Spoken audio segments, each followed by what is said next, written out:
या रहीम अल्लाह या करीम अल्लाह या रज़ाक़ अल्लाह या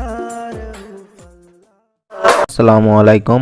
আজ আপনাদের সিয়াব ভাইয়ের কণ্ঠে গজল শোনাবো। এই গজলটি সিয়াব ভাই প্রায় 2 বছর আগে গিয়েছিল। আর দেরি না করে সেই গজলটি শোনা যাক।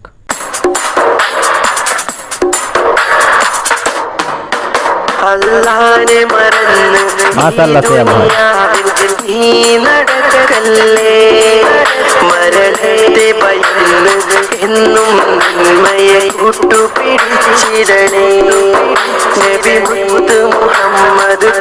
മാഷാഅല്ലാ മാഷാഅല്ലാ പഴികൾ മറക്കല്ലേ നാമേതും മഹ്ശറ മണ്ണിൽ ആണ് എന്നും ഓർത്തിടണേ യാ റഹീമല്ലാഹ് യാ കരീമുല്ലാഹ് യാ റസാഖല്ലാഹ് യാ